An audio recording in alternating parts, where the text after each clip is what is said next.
ఆమె యొక్క ఆత్మ శాంతి, సమాధానము, నెమ్మదితో దేవుని ఎదుట ఉండునట్లు ఈ యొక్క తోరా స్టడీ ప్రారంభిస్తూ ఉన్నాం.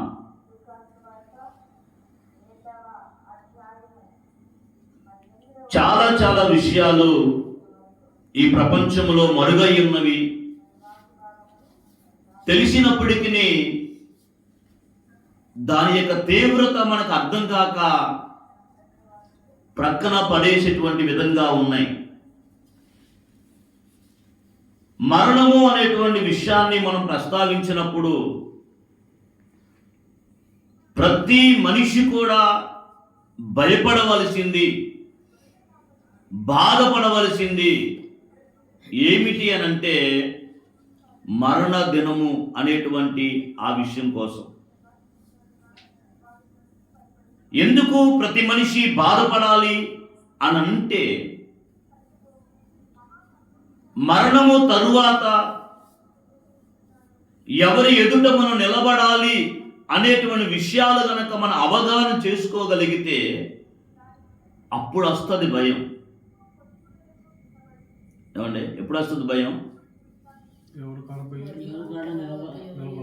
ఈ దేహాన్ని నేను విడిచిపెడితే నేను ఎక్కడ నిలబడాలి అనేటువంటి ఆ ఆలోచన, ఆ స్టడీ మనం చేసినప్పుడు ఖచ్చితంగా మనకు భయం వస్తుంది.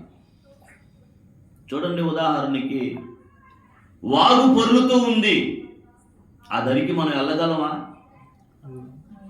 భయమేస్తుంది. ఎందుకంటే నీకు తెలుసు ఆ వాగు యొక్క లోతు ఎంత ఉందో. పొరపాటును దిగితే ఆ ప్రవాహంలో మనం కొట్టుకొని వెళ్ళిపోతాము అన్నటువంటి అవగాహన నీకుంది కాబట్టి నువ్వు దాన్ని చూసి భయపడతావు. అలాగే మీరు ఆలోచించండి, చాలా విషయాలు బౌ బౌ బౌ అనుకుంటా వస్తుంది ఒక పిచ్చి కుక్క. భయపడతావా? ఎందుకు? కరిసిద్దేమోనని భయం. ఎంత భయం అని అంటే, ఎంత పరిగెత్తగలవో అంత పరిగెత్తుతావు. ఆ కుక్క కరిసిద్దన్న అవగాహన నీకుంది కాబట్టి పరిగెత్తుతావు. అవగాహన లేని పిల్లవాడు అక్కడే ఉంటాడు. కాబట్టి ప్రతి వ్యక్తి కూడా మనం తెలుసుకోవాల్సింది, గ్రహించాల్సింది ఏమిటి అని అంటే, మనకు ఒక దినము ఉంది. ఏముంది? పెద్దలు, ప్రవక్తలు చాలా విషయాలు తీసుకొని వచ్చి మాట్లాడారు. ఏమని? నా జీవితము గడ్డి పువ్వు లాంటిది అని అంటాడు ఒక ప్రవక్త. ఎలాంటిది? నా జీవితం గడ్డి పువ్వు లాంటిది. వారు ఏ స్థాయిలో ఉన్న ఈ భౌతిక ప్రపంచంలో వారు గుర్తించేది ఏమిటంటే, జీవితము చాలా అల్పమైనది. ఈ శారీరకమైన జీవితము ఒక లిమిట్తో కూడుకున్నది. ఇది దీర్ఘకాలం ఉండేది కాదు, నిరంతరం ఉండేది కాదు. మన కట్టుకున్న నివాసాలు మన తర్వాత మన పిల్లలు, వారి పిల్లలు, వాళ్ళ పిల్లలు ఒకవేళ ఉండొచ్చుగాక, మనము మాత్రము ఈ ప్రపంచంలో స్థిరమో కాదు. స్థిరము కాదు. అందుకనే ప్రవక్తలు వారు ఏమని భావిస్తారు ఈ యొక్క ప్రపంచంలో అనంటే, నా జీవితం గడ్డి పువ్వు లాంటిది, కొంతసేపు కనబడి అంతలోనే మాయమైపోయే ఆవిరి లాంటిది. ఈ విషయాలు ధ్యానించినప్పుడు ఎవరికి భయం వేయదండి? దాన్ని నువ్వు ఆలోచించకపోవడాన్ని బట్టి.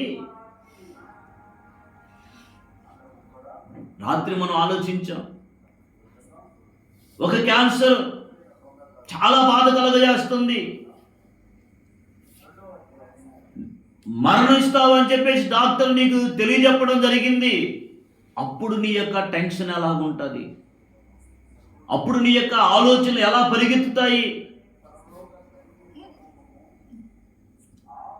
ఏమేమన్నా ఎలా పరిగెత్తుతాయి? అయ్యో, నాకు ఇక ఈ ప్రపంచంలో జీవించే అవకాశము నాకు లేకుండా పోయిందన్నటువంటి ఆ బాధతో ఆలోచనలన్నీ పరిగెత్తుతూ ఉంటాయి. కాబట్టి ప్రతి వ్యక్తి కూడా ఈ విషయాలు మనం ఆలోచించాలి. ఒకరోజు ఒక రబ్బీ గారిని ఒక వ్యక్తి ఒక ప్రశ్న వేశాడట. అయ్యా, మష్యాకు వస్తాడు, మష్యాకు వస్తాడు, మష్యాకు వస్తున్నాడు అని అంటున్నారు, ఎప్పుడు వస్తాడయ్యా మష్యాకు అని అన్నాడు. ఏమన్నాడు? ఎప్పుడు వస్తాడు మష్యాకు అని అంటే, మనం మరణించే రోజుకు ఒక రోజు ముందు వస్తాడు అన్నాడు. ఎప్పుడు?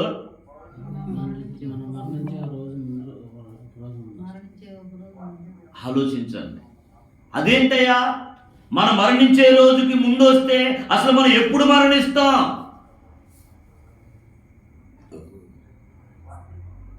మన మరణ గడి ఎప్పుడో మనకు తెలియదు కదా.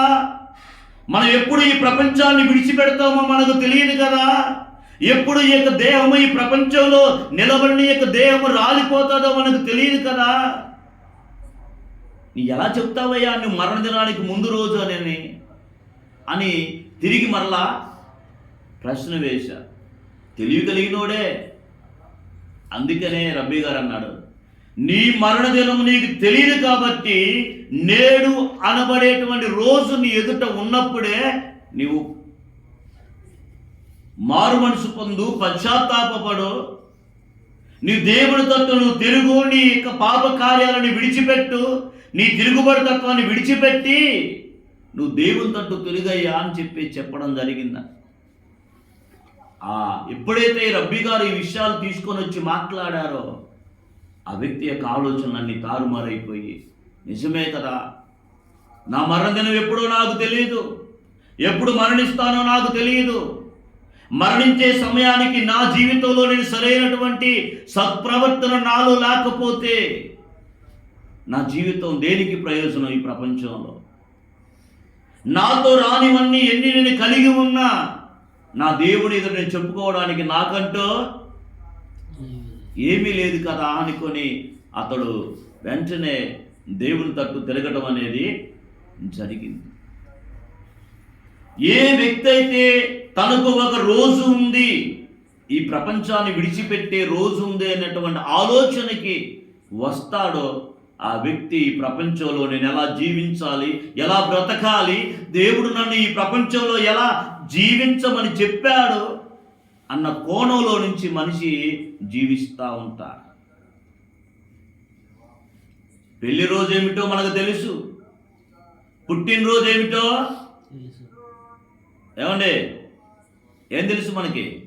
పుట్టినరోజు తెలుసు. 3 నెలల ముందే మన ప్లానింగ్స్ అన్నీ ఉంటాయి. ఉంటాయా ఉండవా? ప్లానింగ్ చేస్తూ ఉంటాం. ఏం చేయాలి, ఎంత ఉత్సాహంతో, ఎవరిని పిలవాలి, ఏ విధంగా చేయాలి, ఏ కేజీ తీసుకురావాలి, ఎన్ని కేజీ, ఇవన్నీ ప్లానింగ్, ఏ డ్రెస్ కొనాలి, ఇవన్నీ ఉంటాయా? బ్రహ్మాండంగా ఉంటాయి. ఆ రోజు గురించి ఆలోచించి ఏమన్నా ఏర్పాటు చేస్తావా? బర్త్డే గురించి ఆలోచించినట్లుగా నీ ఉత్సాహం, పెళ్లి రోజు గురించి ఆలోచించినట్లుగా నీ ఆనందం, మరణదినం ఉందే దాని కొరకు నేను ఏర్పాటు ఏం చేయాలనేటువంటి ఆలోచన నీకేమనుందా? మనం పోతే ఉన్న వాళ్ళు చేసుకుంటారు ఏర్పాట్లు. ఆలోచించండి. కీర్తన 49 మనం చదువునటువంటి కీర్తనల 49 15వ వచనాన్ని మనం చదివితే,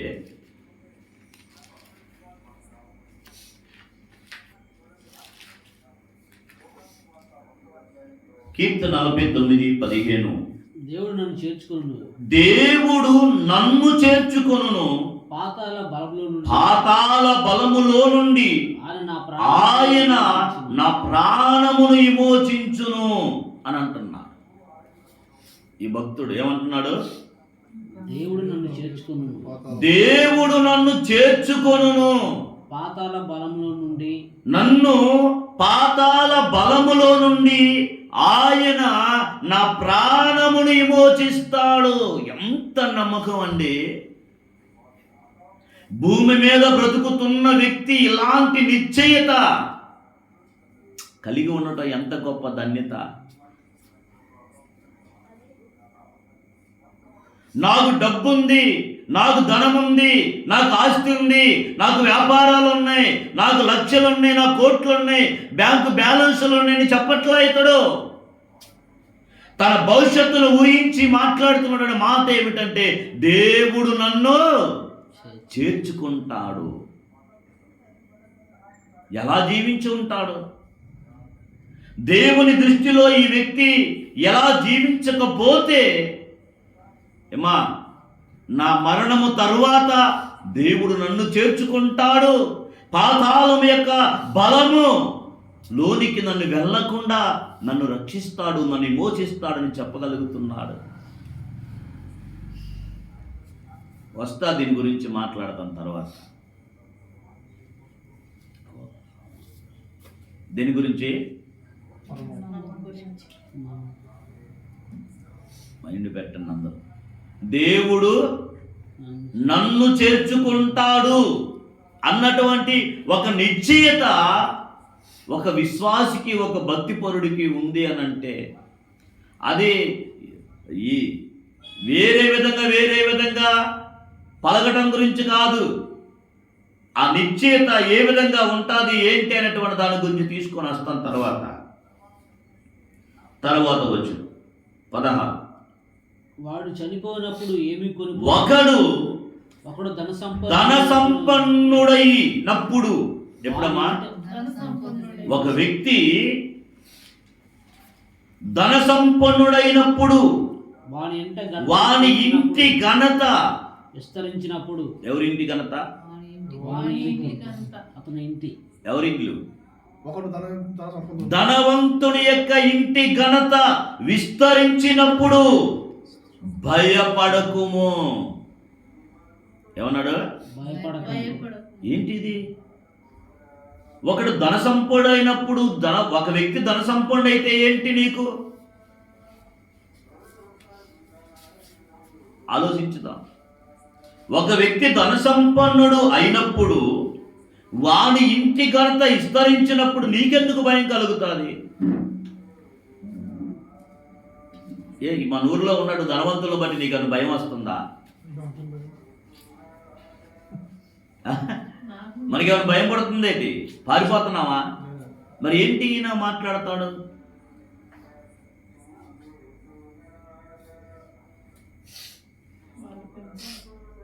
దానికి ముందేమో దేవుడు నన్ను చేర్చుకొనును అని మాట్లాడుతున్నాడు. ఆ తర్వాత ఏమో మరొక వ్యక్తి గురించి మాట్లాడుతున్నాడు. తర్వాత 17వ వచనం. వాడు చనిపోవునప్పుడు ఏమీ కొనిపోడు, వాని ఘనత వాని వెంట దిగదు. బాగా అర్థం చేసుకోండి.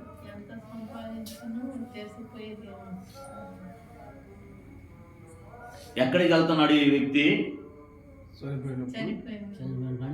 ఏ వ్యక్తి అయితే ధన సంపన్నుడై ఈ ప్రపంచములో గొప్పవాడిగా పిలువబడుతూ వాని ఇంటి యొక్క ఘనత హెచ్చించుకుంటూ గొప్పవాడిగా పేరు ప్రఖ్యాతులు కలిగి వృద్ధి చెందుతూ ఉంటాడో ఆ వ్యక్తి గురించిన భయం నీకేం అవసరం లేదు. నీకు ఉండాల్సినటువంటి విశ్వాసం ఏమిటంటే, నీకు ఉండాల్సినటువంటి నమ్మకం ఏమిటంటే, దేవుడు నన్ను చేర్చుకుంటాడు. ఏంటది? నేను ఈ ప్రపంచంలో ఆస్తి కోసమో అంతస్తుల కోసమో నేను ప్రాకులాడటం లేదు, కానీ నా దేవుని ఎదుట నేను ఎలా జీవించాలి, నా దేవునికి నేను ఎలా భయపడాలి, నా దేవుని ఎదుటికి నా దేవుడు నన్ను చేర్చుకోవాలి అని అంటే నేను ఎలా బ్రతకాలి, అన్న ఆలోచనతో పెట్టుకొని ఇతడు బ్రతుకుతున్నాడు. ఇతని యొక్క స్థితి ఒకలాగుంది, తన పొరుగు వారి యొక్క స్థితి ఒకలాగుంది. చాలామంది ప్రశ్న,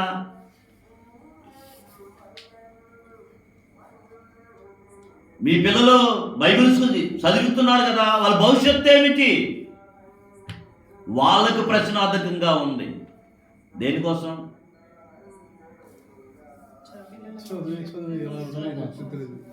మా పిల్లల యొక్క భవిష్యత్తు ఈ ప్రపంచంలో చదువు లేదు కదా, ప్రపంచం యొక్క స్టడీ లేదు కదా, లేకపోతే వారి భవిష్యత్తు ఏమిటి? నెక్స్ట్ ప్రశ్న. మాకైతే ఏ ప్రశ్న లేదు. కారణం ఏమిటంటే మనకి తెలుసు, నాకు తెలుసు, ఈ ప్రపంచమునని విడిచిపెట్టి వెళ్ళిన తరువాత నేను వెళ్ళబోయేటువంటి వ్యక్తి గురించి ఈ ప్రపంచంలో నేను బ్రతకాలి. నువ్వెవరు, అసలు ఎందుకు వచ్చావు, ఈ ప్రపంచంలో నువ్వేం చేస్తా ఉన్నావు అనేటువంటి ఆలోచనకి నువ్వు రాగలిగితే ఈ ప్రపంచం నీ ఎదుట ఏ స్థితిలో ఉన్నా నువ్వు పట్టించుకో. అందుకనే ఈ భక్తుడు అంటాడు, అతడు ధన సంపన్నుడయ్యాడు, గొప్పవాడయ్యాడు, వాళ్ళ ఇంటి పేరు బాగా విస్తరించింది. అయితే వాడు చనిపోవునప్పుడు, ఎప్పుడు? వాడు చనిపోవునప్పుడు, వాని మరణ దినం వచ్చినప్పుడు ఆలోచన ఎక్కడికి వెళ్ళిందో చూడండి. అదే చెప్పాను కదండి అట్లా. ఏ వ్యక్తి అయితే తన ఫ్యూచర్ భవిష్యత్తు మరణ దినము ఒకటి ఉందని ఆలోచిస్తాడో, తాను కలిగి ఉన్నది ఏది కూడా తనతో రాదు అన్న ఆలోచనకి ఎప్పుడైతే ఒక వ్యక్తి వచ్చి నిలవబడతాడో, అతడు భూమి మీద దేవుని కొరకు ఎలా బ్రతకాలో ప్లాన్ వేసుకుంటాడు. ఎలా బ్రతికితే దేవుని చిత్తానికి అతడు అనుకూలంగా ఉంటాడో అతడు ప్లాన్ వేసుకుంటాడు. లేకపోతే ఈ ప్రపంచంలో నేను ఎలా బ్రతకాలి, వాడికంటే నేను ఎక్కువగా ఎలా బ్రతకాలి, వాడు 10 రూపాయలు సంపాదిస్తే నేను ఇంకో 20 రూపాయలు ఎలా సంపాదించాలి, వాడు ఒక ఇల్లు కడితే దానికి డబుల్ స్టేర్ని ఎలా గేయాలి అన్న ఆలోచనతో మనిషి పొరుగువాడిని చూసి పరుగులెత్తుతాడే తప్ప తాను ఒక దేవుని సారూప్యములో ఉన్నాడని కానీ, తనలో ఉన్నటువంటి స్పార్క్ దేవునిదన్న సంగతి కానీ అతనికి ఏ మాత్రం కూడా పట్టించుకోడు, కాతరలేడు. ధరిస్తే లేచి నిలబడ జగన్న ఎదురు ఎవరు కూడా కునుకులేరు. అర్థమైందా? అతను అంటాడు, వాడు చనిపోయినప్పుడు ఏమీ కొనుపోడు కదా, వాని ధనం గురించి నాకెందుకు, వాని ఇంటి పేరు ఘనత హెచ్చింపబడితే నాకెందుకు.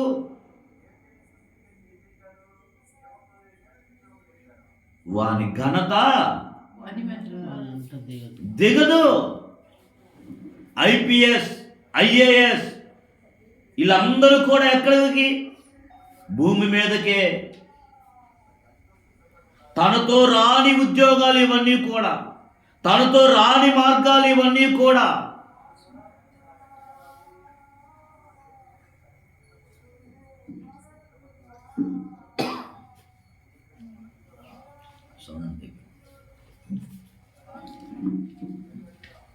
పైది 2 అది అట్లా 5-2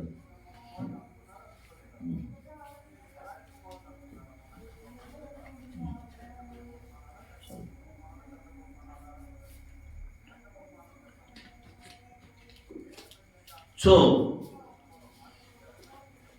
అందుకనే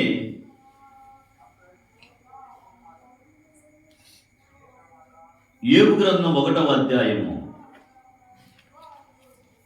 21వ వచనం.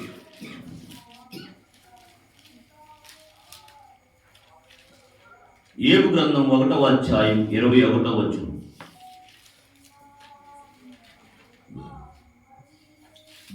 నేను నా తల్లి గర్భములో నుండి దిగంబరినై వచ్చి తిని. ఎలా వచ్చాడంట? ఎక్కడి నుంచి? బాగానండి. అతడు తన తల్లి గర్భములో నుండి ఎలా వచ్చాడో జ్ఞాపకం చేసుకుంటున్నాడు. ఎలా వచ్చాడంట? ఎవరికైనా అర్థమవుతుందా?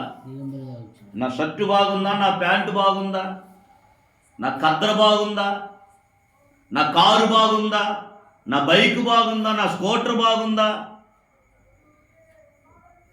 నీవు ఆలోచించాల్సింది తెలుసా? నువ్వు ఎలా వచ్చావు, నువ్వు ఎలా వెళ్తావు, ఏం ఆలోచించాలా? నువ్వు ఎలా వచ్చావు అనుకుంటున్నావు? నీవు దాని గురించి నీవు ఆలోచించకపోతే, ఎలా వెళ్తావో నువ్వు ఆలోచించకపోతే, ఈ మధ్యలో సృష్టికర్త యొక్క ప్రణాళికలో నుంచి నువ్వు తప్పిపోతావు. అందుకనే యోబు గారు తనకు కలిగినటువంటి భయంకరమైన పరిస్థితుల్లో, సమస్తము కోల్పోయినటువంటి స్థితిలో అతడు అంటున్నటువంటి మాట, దేవుడు ఎంత అన్యాయం చేశాడు నన్ను. ప్రతి దినము తప్పక ప్రార్థన చేస్తున్నాను, బలులు అర్పిస్తున్నాను, ఎన్నో ధర్మకార్యాలు చేస్తున్నాను. ధనముందని నేను ఎప్పుడు గర్వపడలేదు. ఆస్తుతని ఆ యోబు గారు ఆ ఊజు దేశములోనే గొప్ప ధనికుడు. అలాంటిది యోబు గారు ఎప్పుడు కూడా తన సంపన్నుడు అన్నటువంటి విషయం ఎప్పుడు కూడా ప్రస్తావించలేదు, ఎప్పుడు కూడా కనబరుచుకోలేదు. అలాంటి వ్యక్తి అన్నీ కోల్పోతే ఆధారం ఏమిటి? విశ్వాసం ఏమిటి? చాలా మంది ప్రజలు, విశ్వాసులు ఈ రోజుల్లో భక్తి సరిగా చేయకపోయినా, విశ్వాసములు సరిగా ఉండకపోయినా, నామకార్థంగా బ్రతికినా, ఏదైనా దేవుని ద్వారా వాళ్ళకి జరగకపోతే నెక్స్ట్ టైం వాళ్ళు ఆలోచించే ఆలోచన ఏంటంటే, దేవుడు నన్ను మర్చిపోయాడు, దేవుడు నన్ను జ్ఞాపకం చేసుకోలేదు, దేవుడు నన్ను విడిచిపెట్టాడు. ఈ అవిశ్వాసపు మాటలు మాట్లాడతారు. దేవుడు ఎవరిని విడిచిపెట్టడు, దేవుడు ఎవరిని అన్యాయం చేయడు, దేవుడు ఎవరికి మోసం చేయడు. ఆయన న్యాయాధిపతి. ఎవరు? న్యాయాధిపతి. తర్వాత అంటాడు, నేను తల్లి గర్భములో నుండి దిగంబరునై వచ్చి తిని, దిగంబరినై అక్కడికి తిరిగి వెళ్ళేదను. తెలిసిపోయింది, జీవిత పరమార్థము తెలిసిపోయింది. యోబు గారికి తన యొక్క లైఫ్ బిగినింగ్, ఎండింగ్ తెలిసిపోయింది. మరి ఈ మధ్యలో అంతా ఏమిటి? ఈ మధ్యలో అంతా ఏంటి?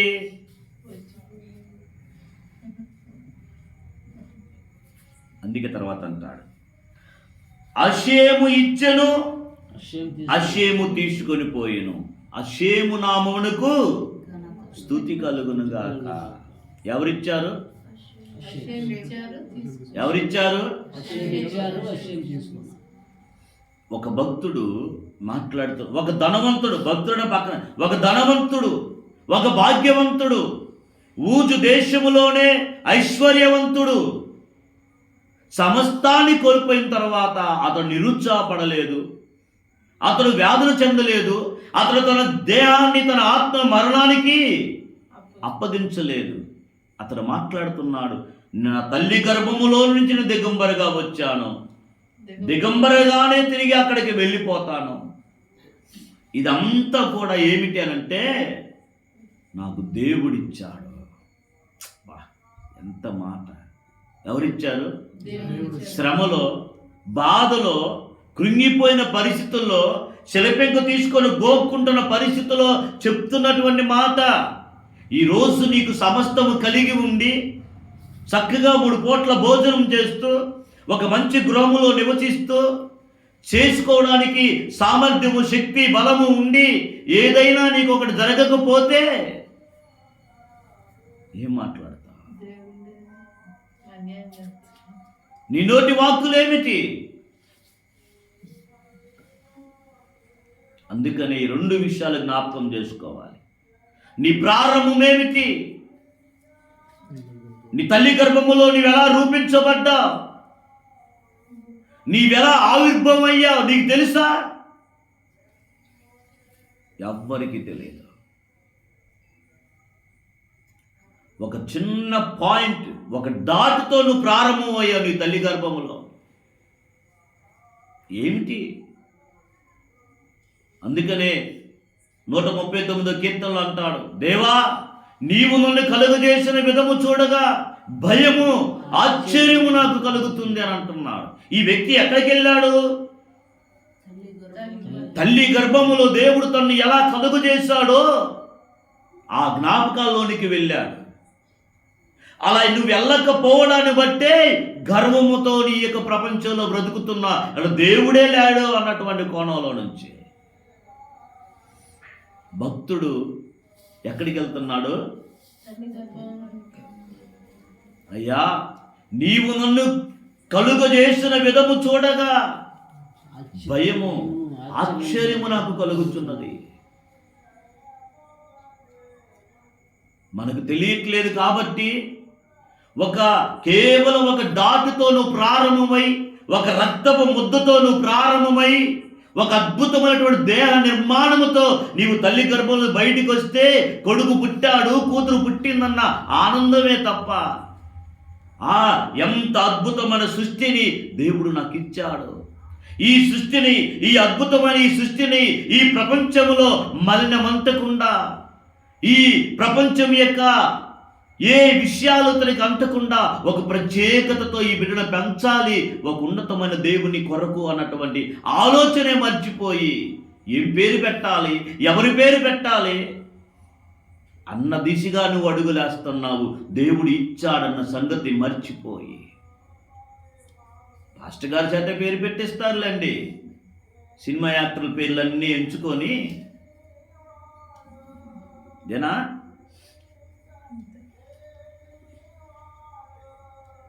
ఆదాము గారి భార్య బిడ్డను కని చెప్తుంది ఏమని?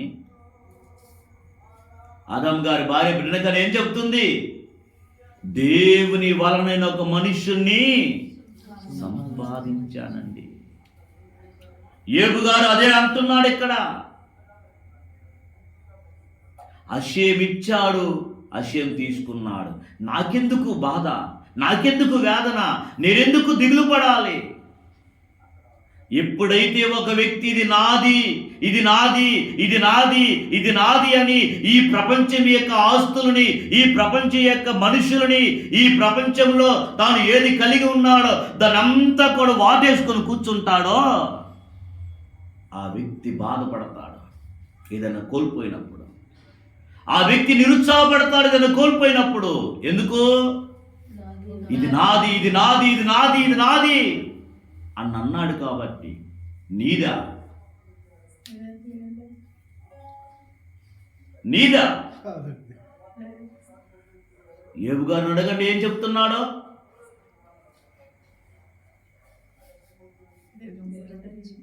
ఆలోచించండి. ఏది నాది కాదు. నేను నా తల్లి గర్భములో ఎలా వచ్చానో తిరిగి నేను అలాగే వెళ్ళిపోవాలి.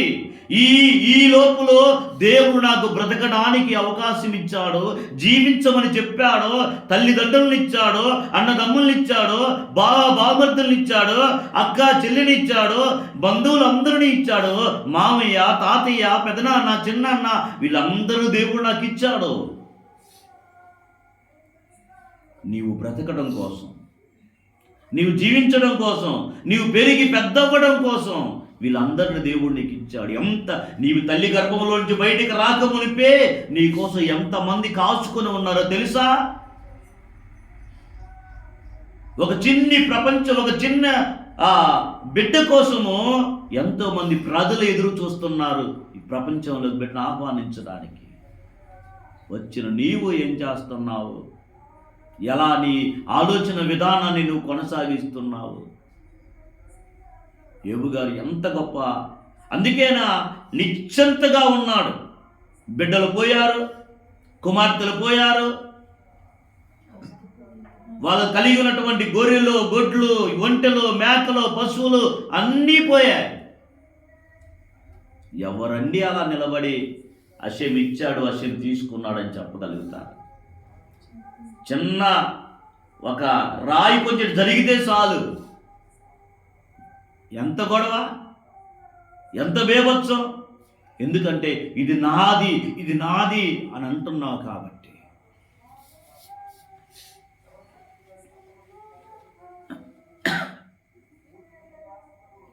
ద్వితీయోపదేశకాండం 8వ అధ్యాయం. చూడండి, దేవుడు ఈ ప్రపంచంలో మనిషికి ఏమి నేర్పించాలనుకుంటున్నాడో, ఏమి నేర్చుకుంటే ఈ ప్రపంచంలో మనిషి దేవుని నిమిత్తమే బ్రతుకుతాడో ఆ విషయాలు చెప్పడం జరిగింది.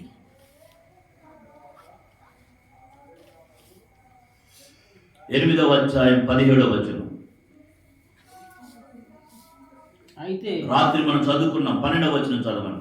అయితే మంచి ఇండ్లు కట్టించుకొని వాటిలో నివసింపగా నీ పశువులు నీ గొర్రె మేకలు వృద్ధి అయి నీకు వెండి బంగారములు విస్తరించి నీకు కలిగినంతయు వర్ధిల్లినప్పుడు నీ మనస్సు మదించి. ఎప్పుడు మంచి ఇల్లు కట్టించుకున్నావు, దేవుని దయ వలన నాకు ఇల్లు దేవుడు ఇచ్చాడని అన్నావు. అప్పుడు మేకలు, పశువులు, వెండి, బంగారం అంతా ఏమవుతుంది? వృద్ధి అవుతూ ఉంది. ఎప్పుడైతే ఇవన్నీ వృద్ధి అవుతున్నాయో ఏమైందంట? నీ మనస్సు మదించి. 17వ వచనం. మీరు మా సామర్థ్యము, మా బాహుబలము ఇంత భాగ్యము కలుగజేసింది కదా అనుకుంటారేమో. ఏంటంట? మా సామర్థ్యం, మా బాహుబలం ఇంత భాగ్యము కలుగజేసింది. ఏమనుకుంటున్నానంటే స్టార్ తిరిగిందిరా నీకు. ఏం తిరిగిందంట? ఒకప్పుడు ఎలా ఉండేవాడు, ఈరోజు ఎలా చూడటానికి కూడా మనకు దొరకట్లేదు. ఇంట్లో నుంచి బయటికి రావడం, ఇంట్లోంచే కారు ఓపెన్ చేసుకుంటాం. ఇంట్లో కారు ఓపెన్ చేస్తాడు, డోర్ ఓపెన్ అయిపోతే లోపలికి అయిపోతాడు, డోర్ క్లోజ్ అయితే వెళ్ళిపోతాడు. చూసే వాళ్ళందరూ కూడా ఏమనుకుంటున్నారు? ఏ స్టార్ తిరిగిందిరా, మన స్టార్ ఇలాగే ఉంది.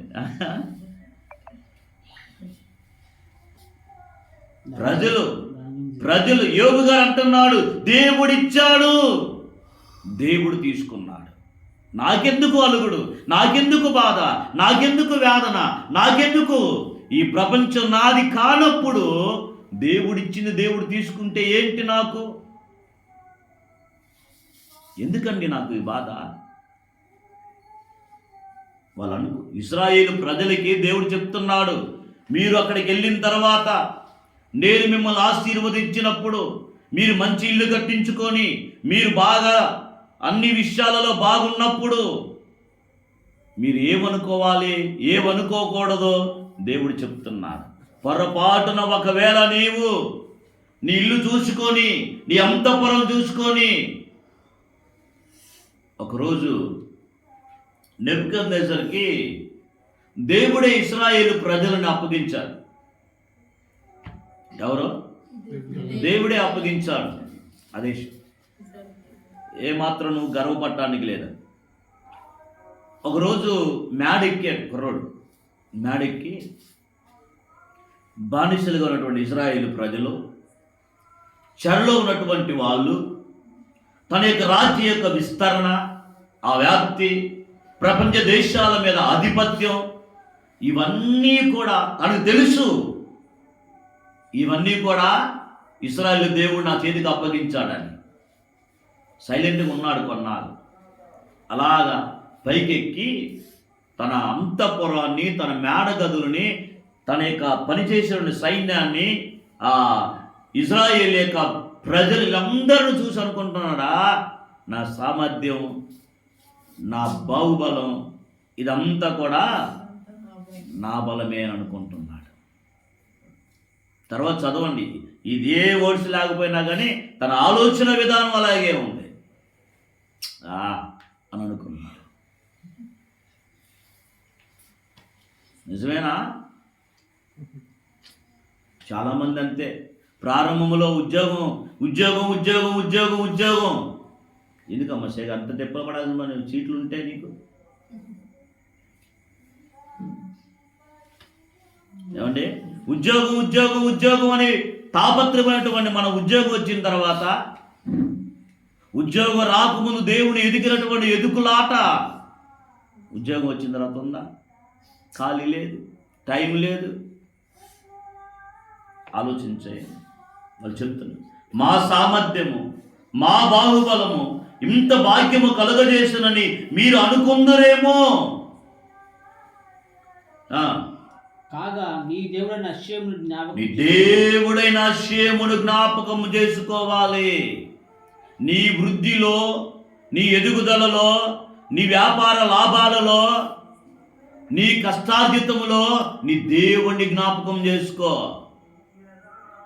దేవుణ్ణి పక్కన పెట్టావనుకో, నిన్ను నీవు పొగుడుకోవటం ప్రారంభిస్తా, నిన్ను నీ గొప్ప చేసుకోవడం ప్రారంభిస్తా. నా శక్తి, నా సామర్థ్యం నా అని అనుకుంటావు. చూడండి, ఏ వ్యక్తి అయితే దేవుణ్ణి పక్కన పెడతాడో ఆ వ్యక్తి తన బలం మీద, తన జ్ఞానం మీద, తన సామర్థ్యం మీద, తన తెలివితేటల మీద తన ఆధారపడతాడు, అలాగ భావిస్తాడు. జనా అదే అంటున్నాడు, నీ దేవుణ్ణి నువ్వు జ్ఞాపకం చేసుకునవలెను. ఏలైనగా తాను మీ పితరులతో ప్రమాణము చేసినట్లు తన నిబంధన నేటివలే స్థాపింపవలనని మీరు భాగ్యము సంపాదించుకొనుటకై మీకు సామర్థ్యము కలుగజేసిన వాడు ఆయనే. ఎవరంట?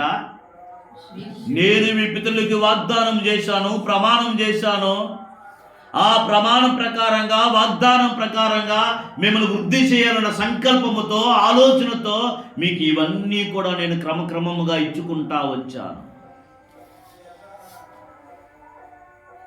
నిన్ను బట్టి కాదు, నీ పితరులతో నేను చేసిన ప్రమాణమును బట్టి, నీ పితరులతో నేను చేసినటువంటి వాగ్దానాన్ని బట్టి నిన్ను ఏ విధంగా వృద్ధి చేయాలో అలా వృద్ధి చేసుకుంటా వచ్చాను. ఒకవేళ నీవు అక్కడికి వెళ్ళిన తరువాత ఇలా అనుకుంటావేమో, ఐగుప్తులో ఒకప్పుడు మేము బానిసలం, ఈరోజు మాకు ఎంత భాగ్యం వచ్చింది అనుకుంటాను. నో, ఏమంటుంది అక్కడ? మీరు భాగ్యము సంపాదించుకున్నకై మీకు సామర్థ్యము కలుగజేసిన వాడు ఆయనే. ఎప్పుడైతే ఒక వ్యక్తి ఈ పాయింట్కి వచ్చి నిలబడతాడో, ఏమని? నాకు బలం ఇచ్చింది నా దేవుడు, నాకు శక్తి ఇచ్చింది నాకు దేవుడు, నా నోటి మాట ఇచ్చింది నా దేవుడు, నా కన్నులకు వెలుగును చూచే భాగ్యాన్ని ఇచ్చింది నా దేవుడు, నాకు అన్ని దేవుడే ఇచ్చాడన్న కోణానికి ఎప్పుడైతే వచ్చి నిలబడతావో, నువ్వెక్కడ కూర్చోవాలో, ఎక్కడ నిలబడాలో, ఎక్కడ దేవునికి భయపడాలో అవన్నీ కూడా చేసుకుంటా వెళ్ళిపోతావు. నీ చుట్టూ ఈ ప్రపంచం ఎలా బ్రతుకుతున్నప్పటికీ నీ పనేమిటో నువ్వు గుర్తిస్తావు. నువ్వెక్కడికి వెళ్ళాలో, ఎక్కడ కూర్చోవాలో నువ్వు గుర్తిస్తావు. అది చేసుకుంటా నువ్వు వెళ్ళిపోతావు. పిల్లలు, చిన్నపిల్లలప్పుడు కొట్టుకెళ్ళిరారా అని చెప్పేసి పనప్పు చెప్పావనుకో, వాడు వెళ్తా ఉంటాడు పనికి. మధ్యలో ఆడుకునే పిల్లలు తగిలారనుకో, అరే రారా ఒక ఆట ఆడుకున్న గోలిలాట అని అన్నాడు. వీడు వెళ్ళినటువంటి పని మర్చిపోయాడు. ఒక్క ఆటకి దిగినటువంటి వాడు ఆట ఆట ఆట ఆట ఆట ఆట ఆడి వాళ్ళమ్మ కేక వినపడ్డప్పుడు గుర్తొచ్చింది వాడికి. ఏమని? మా అమ్మ కొట్టుకు పంపించిందిరా అని మర్చిపోయాను. అప్పుడు పరిగెత్తుతాడు. ఈ లోపల తిరగమాత మొదలు పెట్టాం. ఈవిడ కూడా ఎప్పుడు పంపించి తెలుసా? తిరగమాత వేసిన తర్వాత పంపించి దాంట్లో ఒక ఐటెం తక్కువ అయ్యి త్వరగా వస్తాడు నా కొడుకు అనుకోండి. అలాగే దేవుడు కూడా ఈ ఆత్మలన్నిటినీ ప్రపంచానికి పంపించినప్పుడు అన్ని విషయాలు చెప్పి పంపించడం జరిగింది. వచ్చిన తర్వాత చెయ్యాల్సిన పని మనం మర్చిపోయి మనం వేరే పనుల్లో ఉండి దేవుని చిత్తాన్ని కనుగొనలేకపోతున్నా. అర్థమైందా? ఈరోజు నేను ఈ స్థితిలో ఉండడానికి కారణం నా దేవుడు అనేటువంటి విషయాన్ని గుర్తించాలి. ఆయన్నే నువ్వు మర్చిపోతే, ఆయన్నే నువ్వు లెక్క చేయకపోతే, ఆయన్ని నువ్వు పట్టించుకోకపోతే దేవుడు నాకు స్వర్గాన్ని ఇస్తాడన్న నిశ్చయత నీకు ఎలా వస్తుంది? భక్తుడు ఏమన్నాడు ప్రారంభంలో? దేవుడు నన్ను చేర్చుకొనును. మాట ఆ మాట. కాబట్టి ఏమనుకోవాలి మనం? నేను తల్లి గర్భంలోంచి ఎలా వచ్చానో అలాగే నేను తిరిగి రిటర్న్ అవ్వాలి. ఈ లోపు ఇదంతా దేవుడే నాకు ఇచ్చాడు, దేవుడే నాకు ఇచ్చాడు. వాడుకో నా కుమారుడా, ఇల్లు కట్టుకో నా కుమారుడా, ఇల్లు కట్టుకో నా సహోదరి అని దేవుడిస్తే ఇదంతా నువ్వు చూసుకుంటావా? ఇదంతా చూసుకొని ఇక్కడ గురించి ఆలోచిస్తావా? నీ సృష్టికర్తను మర్చిపోయి. చాలామంది అంతే. ప్రేమ, బిడ్డల మీద ప్రేమ, వ్యాపారం మీద ప్రేమ, బంగారం మీద ప్రేమ, వీటి పట్ల ఉన్నటువంటి ప్రేమ నీ సృష్టికర్త యొక్క స్మరణలో ఆలోచించండి. కీర్తన 17, దేవుడే నాకు సామర్థ్యాన్ని కలుగు చేస్తాడు అన్నటువంటి భావనతో ఎవరైతే ఈ ప్రపంచంలో జీవిస్తారో వాళ్ళు దేవునికి భయపడతారు, దేవునికి లోబడతారు. తన చుట్టూ ఉన్న ప్రపంచంలో ఏం జరుగుతున్నా వాళ్ళు దేవుని నిమిత్తమే వారు ఆలోచిస్తారు. కీర్తన 17:14. లోకుల చేతుల నుండి ఈ వ్యక్తి ప్రార్థిస్తున్నాడు ఏమని?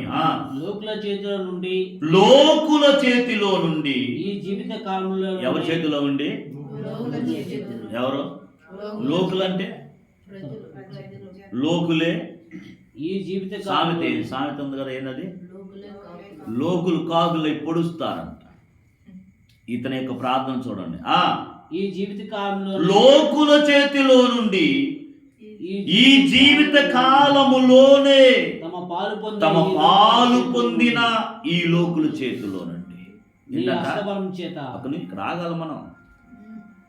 ఏంటంటే ఏమన్నాడు ఇక్కడ? ధనం. ప్రపంచంలో రెండు విషయాలు, దేవుడు, డబ్బు. అదే ఈ భక్తులు తీసుకొని వస్తున్నా. దేవుడు, డబ్బు. డబ్బు ఈ ప్రపంచంలో దేవుడు అని అనుకున్నారు మనుషులు. పైనుండి మన అందరు పంపించిన వాడు దేవుడు. ఏమన్నాడు ఇక్కడ? లోకుల చేతిలో నుండి అని చెప్తూ మరలా ఏం చెబుతున్నాడు? ఈ జీవిత కాలములోనే. ఎప్పుడు అడిగారు? ఈ జీవిత కాలములోనే తమ పాలు పొందిన లోకులు అని అన్నాడు. ఏంటి దీని అర్థం?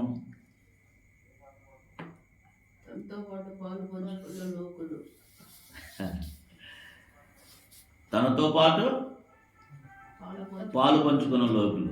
ఇంకా ఎవరైనా? లోకుల చేతిలో నుండి అని చెప్తూ ఏమన్నాడు తర్వాత? ఈ జీవిత కాలములోనే. ఏ జీవిత కాలంలోనే? ఈ జీవిత కాలములోనే తమ పాలు పొందినటువంటి లోకులు.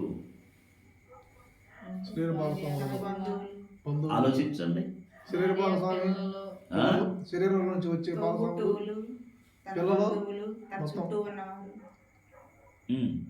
పిల్లలు, భార్య, పిల్లలు, సత్సంబంధాలు మొత్తం వచ్చిన మొత్తం వాళ్ళే. వాళ్ళేనండి, కరెక్ట్గా కాదు.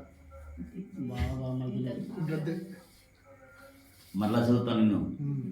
లోకుల చేతిలో నుండి ఈ జీవిత కాలములోనే తమ పాలు పొందిన లోకుల చేతిలో నుండి.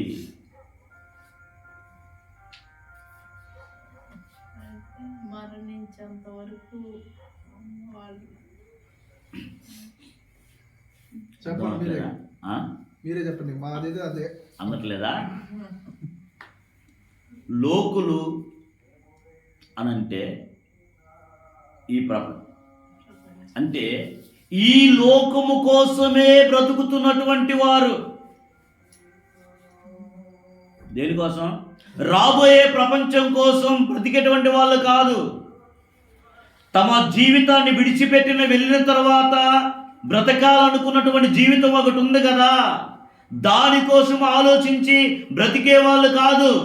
ఈ జీవిత కాలములోనే నేనేం సంపాదించాలి, ఏమి కలిగి ఉండాలి అన్నటువంటి ఆలోచనతో ఉన్నారు చూసావా? అలాంటి వాళ్ళందరూ కూడా పాలు పొందుకునేటువంటి వారు. ఏంటంటే పాలంటే డబ్బు. ఏ లోకానికి సంబంధించింది? ఈ లోకానికి సంబంధించింది. వెండి, బంగారం. ఇలా నువ్వు ఆలోచించు. ఏది మనము ఈ ప్రపంచంలో కలిగి ఉన్నా అది దేనికి సంబంధించింది? ఈ లోకానికి సంబంధించింది. అలాగా నువ్వు పెట్టుకోకూడదని కాదు, నువ్వు ధరించకూడదని కాదు, నువ్వు సంపాదించొద్దని కాదు. ఈ జీవిత కాలములోనే బ్రతకాలన్న ఆలోచనతో సంపాదిస్తున్నావు చూసావా? భవిష్యత్తు గురించిన భయం లేకుండా, దేవుని రాజ్యం గురించిన దిగులు లేకుండా, న్యాయాధిపతి ఉన్నాడు, ఆయన నిలబడాలి, ఆయనను పరిశీలిస్తున్నాడు, పరీక్షిస్తున్నాడు. ఈ మరణాంతరము దేవుడు ఎదురు నిలబడాలి, నిలబడగలిగే శక్తి సంపాదించానా లేదా అన్న అవగాహన లేకుండా బ్రతుకుతున్నావు చూసావా? అది ఈ లోకంలో ఈ జీవిత కాలంలో బ్రతకడం గురించి అంటే ఏంటే? నువ్వన్నట్టు మా బామర్ది ఏమనుకుంటున్నావు అని రొమ్మేసుకొని కోపు కాసి ఎదుటివారి మీదకి వెళ్ళడం, ఇదంతా కూడా ఈ లోకానికి సంబంధించింది. వీళ్ళందరూ దేంట్లో పాలు పొందుకుంటున్నారు? ఈ జీవిత కాలంలో ఉన్నటువంటి విషయాల మీద, ఈ జీవిత కాలంలో తాత్కాలికమైనటువంటి గుడారములో నివసిస్తున్న ఈ విషయాల మీద వీళ్ళు దృష్టి పెడుతున్నారు. అందుకని వాళ్ళు పాలు పొందుతున్నారు. ఆసా భక్తుడు కీర్తన 73లో చాలా వివరణిస్తాడు. అదంది మనం మాట్లాడటానికి సమయం లేదు కానీ చూడండి, ఇది గుర్తుపెట్టుకోండి. లోకులు ఎవరో? మనము లోకులమే. అందరూ ఎవరో? ఈ లోక ప్రజలమే. కానీ ఈ జీవిత కాలములోనే ఏది కలిగి ఉండాలి? రే 20లో చేయని అల్లర్లు 60లో చేస్తే ప్రయోజనం ఏంటిదిరా అని మొదలుపెట్టాడు అతడు. ఏంటది? ఆట, పాట, వ్యసనం. వీడు 60 దాకా వెళ్ళటం లేదు. తల నెరిసి వృద్ధాప్యములో ఉన్నటువంటి వారికి వెళ్ళడం లేదు. ఇక్కడే వాడి జీవితం ముగించుకుంటున్నాడు. 20లో అల్లరి చేయకుండా కాపాడుకున్నటువంటి వాడు, తన వ్యక్తిత్వాన్ని కాపాడుకున్నటువంటి వాడు, నీతియుక్తమైనటువంటి విషయాల పట్ల అవగాహనతో మర్యాదగా నడుచుకున్నటువంటి వాడు తల నెరిసి వృద్ధుడై ఉండే వరకు ఈ ప్రపంచంలో బ్రతుకుతున్నాడు. 20లో చెల్లిన అల్లరిలో 60లో చేస్తావేంటి? రా తీ బైక్ అని బైక్ పట్టుకొని గిర్రని రివార్డులు బైక్ లేపి నడుపుతున్నారు చూసావా? ఎక్కడికి వెళ్తున్నారు? 60 దాకా వెళ్ళట్లేదు. ఈ ఆనందం, సంతోషం ఇక్కడే ఉంది. అది ఈ జీవిత కాలములోనే. ఆలోచించు. ఈ జీవిత కాలములో కలిగి ఉండే విషయాల మీద నీవు ఆలోచిస్తున్నావా? నీ బిడ్డలను దాని కొరకు పెంచుతున్నావా? నీ తల్లిదండ్రులని ఆ విషయాల పట్ల ఆలోచించి నిర్లక్ష్యం చేస్తున్నావా? నీ వ్యాపారంలో పడి, తాత్కాలికమైన జీవితంలో పడి, తాత్కాలికమైనటువంటి ఉద్యోగాల్లో పడి, మన కన్నటువంటి తల్లిదండ్రుల యొక్క ఆధిక్యత తెలియక ఒకవేళ నువ్వు బ్రతుకుతున్నావా? ప్రశ్న వేసుకో. ఏం చెప్పాను? నీవు దీర్ఘాయుషులంతులుగా బ్రతకాలంటే నీ తండ్రిని, నీ తల్లిని సన్మానించు అని చెప్పేసి తోరా చెప్తుంది. 73వ కీర్తన 73వ కీర్తన 3వ వచనం. భక్తుల క్షేమము నా కంటపడిన భక్తిహీనుల క్షేమము నా కంటబడినప్పుడు గర్వించు వారిని బట్టి నేను మత్సరపడుతుని. ఏందంట? ఈయనెవరు? భక్తిపరుడు. ఈ భక్తిపరుడికి ఎవరు కనిపించారంట? భక్తిహీనుల యొక్క క్షేమం భక్తి లేనివాడు క్షేమముగా ఉన్నాడు, దర్జాగా బ్రతుకుతున్నాడు, హీరోగా వాడు వర్ధిల్లుతున్నాడు. అది చూశాడు ఈ వ్యక్తి. దేన్ని చూడకూడదు దాన్ని చూశాడు. ఇతడు ఏమంటున్నాడు? నీ మత్సరానికి వచ్చేసాడు. మత్సర పడకూడదు కదా, మత్సర పడుతున్నాడు. తర్వాత మరణమందు వారికి యాతనలు లేవు, వారు పుష్టిగా ఉన్నారు, ఇతరులకు కలుగు ఇబ్బందులు వారికి కలగటం లేదు. ఎందుకు? క్షేమంగా ఉన్నాడు, డబ్బు ఉంది, ఐశ్వర్యం ఉంది, సంపదలు ఉన్నాయి, వెండి బంగారాలతో ఉన్నాడు. భక్తి లేదు, సృష్టికర్త ఒక్కడే అటువంటి విషయం అసలే లేదు, కానీ అన్నీ కలిగి ఉన్నాడు. చాలామంది అదే కదండి. దేవుడును కలిగి ఉంటే నువ్వెందుకు ఎలాగున్నావు? ఓకే, ఇలాంటి విషయాలన్నీ ఆలోచిస్తూ అతడు లాస్ట్కి వచ్చి ఉంటాడు. 11వ వచనంలో దేవుడు ఎట్లు తెలుసుకొనును మహోన్నతునికి తెలివి ఉన్నదా అని వాళ్ళు అనుకుంటున్నారు. ఇన్ని కలిగి ఉండి ఇంత చేసి లాస్ట్కి వెళ్ళి ఏమనుకుంటున్నారు? అసలు దేవుడికి ఏమన్నా తెలివి ఉందా? ఆ దేవుడిని నువ్వు ఆరాధిస్తున్నావు. ప్రపంచం అంతా ఈయన్ని ఆరాధిస్తుంటే నువ్వేటి? యేసేపు గారు జైల్లో ఉన్నప్పుడు వాళ్ళు అడిగారంట, మీ దేవుడు ఎవరు అని. ఆల్రెడీ ఐగుప్తు దేశంలో చాలామంది దేవతలు, దేవుళ్ళు అనబడిన వారు, వాళ్ళు పూజించేటువంటి కులదైవాలు ఉన్నాయి.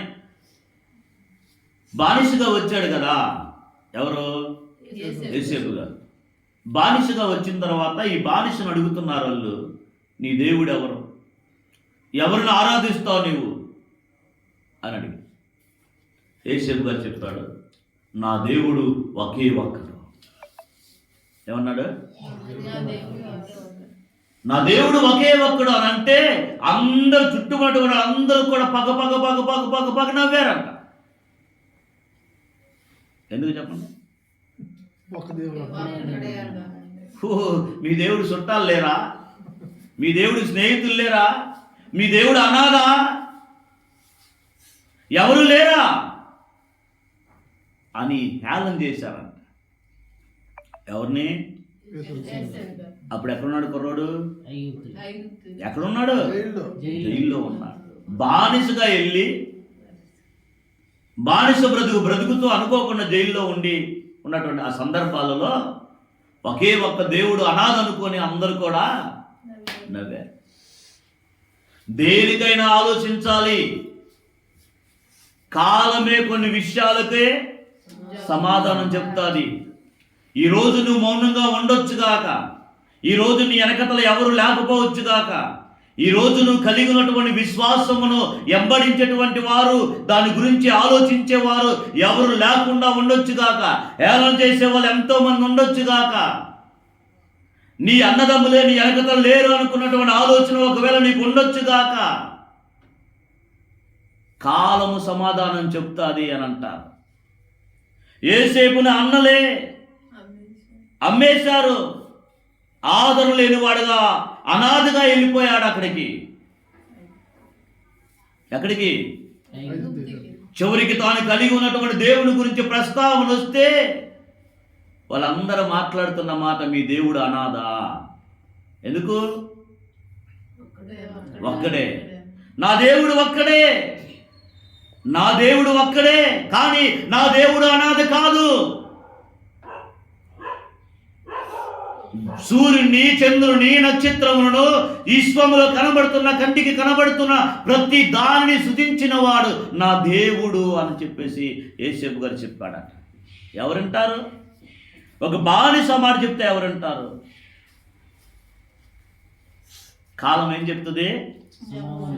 దేనికి? నీ డౌట్గా మిగిలిపోయిన విషయాలు, నీకు అర్థం కాని విషయాలు, ఇప్పుడు నేను చెప్తున్నటువంటి ఈ ఎక్స్ప్లెనేషన్ యొక్క విషయాలు, అర్థం కాని అమాయకత్వంలో ఉన్న విషయాలు అన్నీ కూడా ఒక టైం వచ్చినప్పుడు అర్థమవుతాయి. ఎప్పుడు తెలుసా? యొప్తాను కూడా వేష కుమారుని వెలివేశాడు. చాలా స్టోరీలు మనకు కనిపిస్తాయి. కాలం ఏం చెప్తుంది? ఒక టైం వచ్చినప్పుడు ఫిలిష్తీయులు ఇశ్రాయేల్ భూభాగాన్ని మొత్తం చుట్టుముట్టినప్పుడు ఇశ్రాయేల్ యొక్క పెద్దలందరూ కలిసి, అరే అనవసరంగా ఒక లీడర్ యొక్క క్వాలిఫికేషన్ ఉన్న వ్యక్తిని మనం విడిచిపెట్టాం, శక్తి సామర్థ్యం కలిగిన వాడిని, మనల్ని పరిపాలించే జ్ఞానవంతుణ్ణి మనం విడిచిపెట్టాం అని వీళ్ళందరూ కలిసి అక్కడికి వెళ్ళి అడుగుతున్నారు, అయ్యా నీవు మా మీద రాజుగా ఉండు అని. ఒకప్పుడు వెలివేశారు కదా, ఒకప్పుడు నెట్టివేశారు కదా. మాకు అర్థమైందయ్యా, ఐగుప్తు దేశంలో ఉన్న వాళ్ళందరూ కూడా యోసేపును అలాగే అన్నారు. ఒక టైం వచ్చింది, ఐగుప్తు దేశములోనే ఫారో యొక్క కళను వివరించగలిగిన వాడు లేనటువంటి పరిస్థితుల్లో ఉన్నప్పుడు, అయ్యా ఒకడున్నాడు, ఒక యూదుడు ఉన్నాడు, అతడు జైల్లో ఉన్నాడు, అతడు ఒకే ఒక దేవుణ్ణి ఆరాధిస్తున్నాడు, మన దేవుళ్ళను కాదు. ఎవడైతే మనకేంటిరా బాబు, ఇప్పుడు మనకు కావలసింది ఒక్క దేవుణ్ణి ఆరాధిస్తున్నాడా, 10 మంది దేవుళ్ళని ఆరాధిస్తున్నాడా కాదు, మనం ఉన్న ఈ పరిస్థితిని దాటింపగలిగిన వాడు, మనకు వచ్చినటువంటి గందరగోళ పరిస్థితుల నుంచి మనం తప్పించగలిగిన వాడు కావాలి మనకి. తీసుకొని రండి అర్జెంటుగా అని చెప్పేశారు అన్నారట. హేళన చేసినటువంటి వారు, దూషించినటువంటి వారు, బానిస అన్నటువంటి వారు అర్జెంటుగా వెళ్ళి వాళ్ళే స్నానాలు చేయించారు, వాళ్ళే జుట్టు కత్తిరించారు, వాళ్ళే సెంటు అన్ని రాసి మంచి వస్త్రాలు వేసి తీసుకొని వచ్చి రాజు ముందు నిలబెట్టాడు. దేశాన్ని ఎలా పరిపాలించాలో వాళ్ళ చరిత్ర మొత్తం చెప్పాడు యేసేపు. ఇంత గొప్ప జ్ఞానవంతుడు, ఇంత పరిపాలన ఆధిక్యత కలిగిన వాడు, ముందు చూపు కలిగిన వాడు మా దేశంలో ఎవడు లేడయ్యా, నాకు పుట్టిన నా కుమారుడు కూడా అంత జ్ఞానం లేదు, నీవు మా మీద అధిపతిగా ఉండని ఒక బానిస ఒకే ఒక్క దేవుణ్ణి ఆరాధిస్తున్నటువంటి వ్యక్తి నిలబెట్టారు. అదే విషయం దానియేలు గ్రంథంలో నెబుకద్నెజరు కాలంలో కూడా జరిగింది. చరిత్రలో ఎన్నో విషయాలు ఇలాంటివి మనకు కనబడతాయి. ఆలోచించండి, చాలా విషయాల కాలం సమాధానం చెప్తాది. మహోన్నతునికి తెలివి ఉన్నదా అని అనుకుంటున్నారు. 12వ వచనం, ఇదిగో ఇంటి వారు భక్తిహీనులు, వీరు ఎల్లప్పుడూ కూడా నిత్యంత గలవారై ధన వృద్ధి చేసుకుందురు అని అన్నాడు. ఎలా ఉన్నాడా? నిశ్చయంతగా ఉన్నారు, ధనాన్ని వృద్ధి చేసుకుంటా ఉన్నారు. భయం లేదు. నాకైతే భయం వేస్తుందయ్యా. ఎందుకో, నేను ఎప్పుడు చనిపోతానో, ఎప్పుడు నీ ఎదురు నేను వస్తానో, వచ్చే సమయానికి నాలో పరిశుద్ధత లేకపోతే, పవిత్రత లేకపోతే, నీతియుక్తమైన మంచి జీవితం లేకపోతే, నీవు కోరుకున్నటువంటి ఆ మంచి జీవితాన్ని భూమి మీద జీవించకపోతే, నాకు నీ ఎదుట సరైనటువంటి గౌరవం ఉంటుందో లేదో, నీ రాజ్యంలో నాకు స్థానం ఉంటుందో లేదో అన్న భయంతో నేను నిత్యము కూడా ప్రార్థనకి ఎప్పుడు వెళ్ళాలి, పాటలు ఎప్పుడు పాడాలి, ఎప్పుడు పాస్టర్ గారు ప్రార్థన పెడతాడా అని నేను ఎదురు చూస్తూ ఉంటే నిత్యంతగా ఉన్నాడు. రాత్రి పగలు వ్యాపారం చేసుకుంటున్నాడు, రాత్రి పగలు వెండి బంగారం సంపాదిస్తున్నాడయ్యా. నాకేమో భయం వేస్తుంది, వాడిని చింతకున్నాడు. నాను ఇప్పుడు డైనమాలో ఉండిపోయాను. నా విశ్వాసాన్ని ఏం చేసుకోవాలో అర్థం కాని పరిస్థితి. నీకు ఉన్న ఆలోచన? ఎవరి గురించి మీరు ఆలోచించట్లేదా? చివరికి వచ్చి అంటాడు,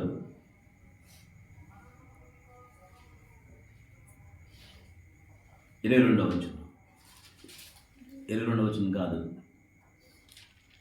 17వ వచనం, నేను దేవుని పరిశుద్ధ స్థలంలోకి పోయి 16వ వచనం, అయినను దీనిని తెలుసుకున్న వల్ల ఆలోచిస్తున్నాను. అసలు ఏంటి నా ముగింపేంటి? ఈ జీవిత కాలములోనే, ఈ జీవిత కాలము కొరకే బ్రతుకుతున్నటువంటి వారి ముగింపేంటి? ఒక భక్తిపరుడిగా నా ముగింపేంటి? ఈ లోకం కోసమే బ్రతుకుతున్నటువంటి వారి ముగింపు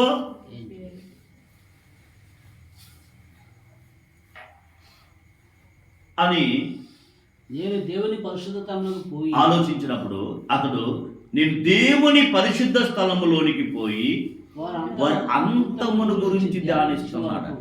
ఆ సంగతి నాకు ఆయాస్కరంగా ఉండేది. నిశ్చయంగా అప్పుడు అంటాడు, నిశ్చయముగా నీవు వారి కాలు జారు చోటనే ఉంచి ఉన్నావు, వారు నశించినట్లు వారిని పడవేయుచున్నావు. ముగింపు, వాడు చనిపోవునప్పుడు వాడు ఏమియో కొనిపోడు. చనిపోయినప్పుడు ఏమీ కొనిపోడు. బ్రతుకుతున్నప్పుడు ఇది నాది, ఇది నాది, ఇది నాది, ఇది నాది అని అంటున్నాడు. క్షణమాత్రములోనే రాలిపోయేటువంటి వ్యక్తి ఏమనుకోవాలి? నిశ్చయముగా ఆ వ్యక్తి ఎక్కడున్నాడు? కాలు జారు చోట ఉన్నాడు. ఎక్కడున్నాడు? కాలు జారిందనుకో పాతాళంలో పడతారు. అప్పుడు వారు నశించినట్లు వారు పడవేయుచున్నావు. క్షణమాత్రములోనే వారు పాడైపోదురు. భయము చేత వారు మహాభయము చోత వారు కడముట్ట నశించుదురు. తర్వాత 22వ వచనం, కళ్ళ కాలం మర్చిపోనట్లు 22వ వచనంలో మాట్లాడతాడు. నేను తెలివిలేని అయ్యో, నేను తెలివిలేని పశుప్రాయునైపోయాను. నేను కలిగి ఉన్న విశ్వాసముల గురించినటువంటి ఆ అవిశ్వాసాన్ని నేను ప్రకటించాను. నా విశ్వాసము ఏమిటి? దేవుడు నన్ను చేర్చుకుంటాడు నా మరణానంతరము. అది కదా నా విశ్వాసము, అది కదా నా ప్రయాస, అది కదా నా యొక్క ప్రాకులాడట. ఎందుకు నేను ప్రార్థనకి వెళ్తున్నాను, ఎందుకు నేను ప్రార్థన చేస్తున్నాను, ఎందుకు నేను కీర్తనలు చదువుతున్నాను, ఎందుకు ఈ విషయాలన్నీ పట్ల నేను ఆసక్తి కనబరుస్తున్నాను,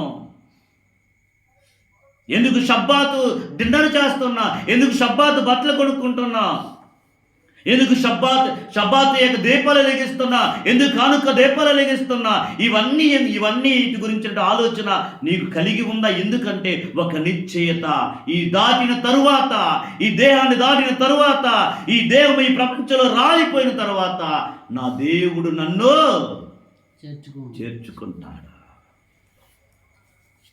అది కదా నీకు ఉండాల్సిన నిశ్చయత.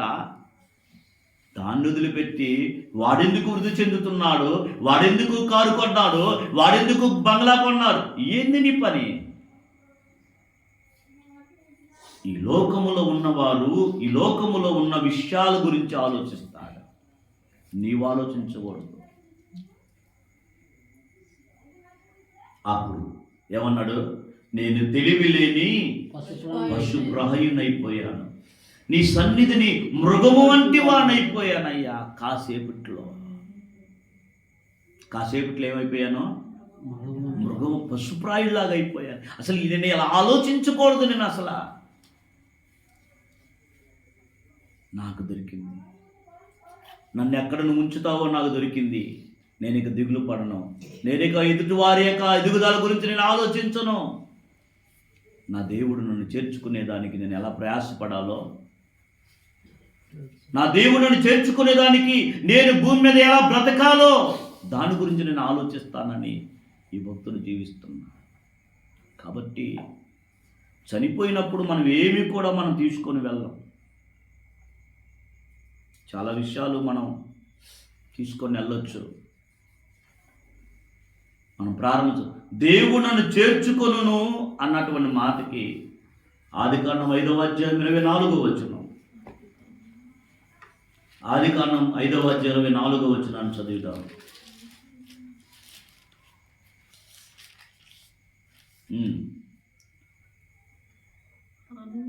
ఆనోకు దేవునితో నడిచిన తరువాత దేవుడు అతన్ని తీసుకొని పోయిన గనుక అతడు లేకపోయెను. ఏమైందంట? ఆనోకు దేవునితో నడిచాడు. ఆసాపు గారు ఆలోచించినటువంటి ఆలోచనలు ఏమి అతనికి? తన గమ్యమే తనకి ఒక నమ్మకం కుదిరింది. తాను ఎక్కడికి వెళ్ళాలో తనకి ఖచ్చితత్వం తెలిసింది. కాబట్టి అతను దేవునితో నడుస్తున్నాడు. నువ్వు మనుషులతో నడవాలనుకుంటే వాడిలాగున్నాడు, ఇతను ఎలాగున్నాడని ఆలోచిస్తావు. నువ్వు దేవునితో నడిస్తే ఎవరు ఎలా వెళ్తే నాకెందుకు, నా గమ్యమేమిటో, నా గురేమిటో దాని కొరకు కదా నేను ప్రయాణం చేయాలన్న ఆలోచనతో నువ్వు నడుస్తావు. ఈరోజు ఆలోచించండి ప్రియమైన సంగమ ప్రజలారా. దేవుడు నిన్ను సృష్టించాడు, దేవుడు మనందరిని సృష్టించాడు. మనకు కావలసిన అన్ని దేవుడే అనుగ్రహిస్తున్నాడు అన్నటువంటి ఆలోచన. అదే కదా ప్రతిరోజు ఉదయకాలం మనం ఏం చెప్తున్నాం? నీవు నీ గుప్పిళ్ళని విప్పి ప్రతి జీవి కోరికను తృప్తిపరుచుచున్నావు. దేవుడు తన గుప్పిలను ఇప్పటము ద్వారా నీవు నేను మనందరం కూడా పోషించబడుతున్నాం. అలాగ భావించకపోతే ఈ జీవిత కాలములోనే బ్రతకాలనుకున్న వాడిని చూసి నీ విశ్వాసాన్ని పోగొట్టుకుంటే ప్రయోజనం లేదు. నీ గమ్యం వేరే, నీ రూట్ వేరే, నీ మార్గం వేరే వాళ్ళ మార్గాల గురించిన ఆలోచన నువ్వు చేసి నీ విశ్వాసాన్ని నువ్వు పోగొట్టుకోవద్దు. నా తల్లిగారు మా ఎదుట ఇలాంటి ఒక మంచి మార్గాన్ని ఉంచి ఒక మంచి ప్రార్థన జీవితాన్ని కలిగి మా పిల్లల యొక్క భవిష్యత్తు దేవుని యొక్క ప్రణాళికలో ఉండాలన్న ఆలోచనతో ఆమె చేసిన ప్రార్థన ఈరోజు మమ్మల్ని ఈ విధంగా నిలబెట్టింది. మా అమ్మగారి గురించి ఒక సాక్ష్యం చెప్తాను ముగించే ముందు. నేను విశాఖపట్నంలో ఉన్నప్పుడు ఒకరోజు నాకు కల వచ్చింది. రోజు కూడా నేను బాధపడతా ఉంటాను. అసలు నేను ఒక పాస్టర్గా జీవించి ఏంటి ఈరోజు నేను ఇక్కడ చేస్తున్నటువంటి పని. ప్రారంభంలో ఉద్యోగం చేశాను. ఉద్యోగం చేస్తూ ప్రేయర్స్కి అటెండ్ అవ్వాలంటే అటెండ్ అవ్వలేని పరిస్థితి, అధికారులు సెలవు ఇవ్వట్లేదు. ఇదంతా ఆలోచించినప్పుడు ఆశ్చర్యకరంగా అద్భుతంగా కొంతమంది సహోదరులు కలిసి మనకి ఆటోని ప్రపోజల్ చేసి వాళ్ళే తల కొంచెం వేసి దానికి సహాయం చేశారు. ఆటో బాగుంది, తిరుగుతున్నాను, సమయం ఉన్నప్పుడు ప్రార్థనకి అన్నిటికీ వెళ్తున్నాను. అక్కడ కూడా కన్నీళ్లు కారుస్తున్నా ఆటో మీద వెళ్తున్నప్పుడు అసలు నేనేంటి, నా స్థితి ఏంటి, అసలు నేను ఏ మార్గాన్ని ఎంచుకున్నాను, ఈరోజు నేను దీన్ని చేయడానిక దేవుడు నన్ను యవ్వన కాలంలో పిలిచాడు అని కన్నీళ్లు ఏడుస్తూ ఆటో తోలుకునేవాడిని. చాలామంది ఎందుకంటే ఏడుస్తున్నారు, ఏమైందండి, ఇంటికాడ ఏమైనా ప్రాబ్లం అని అడిగిన వాళ్ళు కూడా ఉన్నారు ఆటోలో. లేదండి, ఏం లేదండి అని. నాకు బాగా ఇష్టం జ్యోతిర్మయుడా నా ప్రాణప్రియుడు అన్న పాట. ఆ పాట ఎంత గొంతు వస్తే అంత గొంతుతో పాడేవాడిని ఎవరు లేనప్పుడు. అట్లాగా పాడుకుంటూ మూల ప్రాంతాలకు వెళ్తున్నప్పుడు ఏడ్చుకుంటూ ఏంటి నా గమ్యం ఏమిటి, నేను ఎలాగా దేవుని సేవ ఎలా చేయాలా, ఏంటి పరిస్థితి, పిల్లల కోసం ఇలాగ వచ్చాము, పిల్లలు ఇలా చదువుతున్నారు, నేనేంటి అని అన్న ఆలోచించినప్పుడు క్వశ్చన్ మార్క్ ఏర్పడి కన్నీళ్లు కారుస్తూ ఉన్నప్పుడు చాలా కళలు వచ్చాయి. తిరిగి మరలా దేవుని యొక్క పరిచర్య జరుగుతుంది, వెళ్తావు అనేటువంటి విషయాన్ని బట్టి నేను వెళ్ళేటప్పుడు తిరిగి రిటర్న్ అవ్వాలన్న ఆలోచన కానీ ఉద్దేశం కానీ నాకు లేదు. ఒకరోజు మా అమ్మగారి కళ్ళలోకి వచ్చి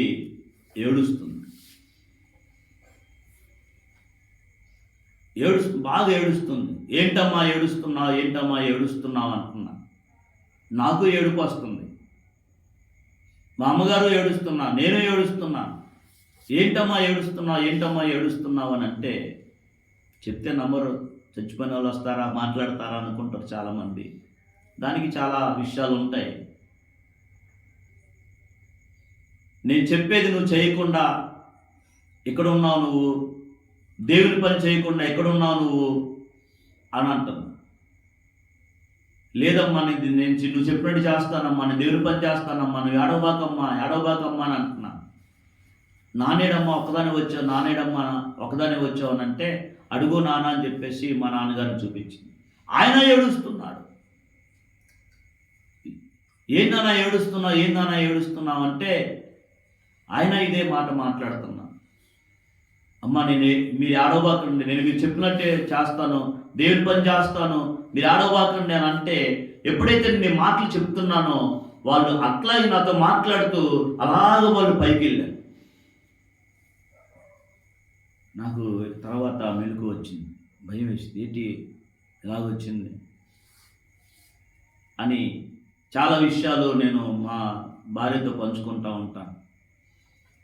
కళ నిజమైతే బాగుండు, కానీ కళ ఏంటి, సరే ఈ విషయం ఎలా చెప్తావులే, అంతకుముందే దేవుని పని కోసం ఉన్నటువంటి తిరిగి మరలా గ్రామానికి వెళ్ళాలి, గ్రామంలో చాలా విషయాలు చెప్పాలి అనేటువంటి విషయాలు చాలా వచ్చాయి. అవన్నీ కూడా డైరీలో రాసుకొని ఉంచాను. తర్వాత ముందు భవిష్యత్తు దేవుడు ఎలా నిర్ణయిస్తాడో నాకు తెలియదు. ప్రారంభం వెళ్ళినప్పటి నుంచి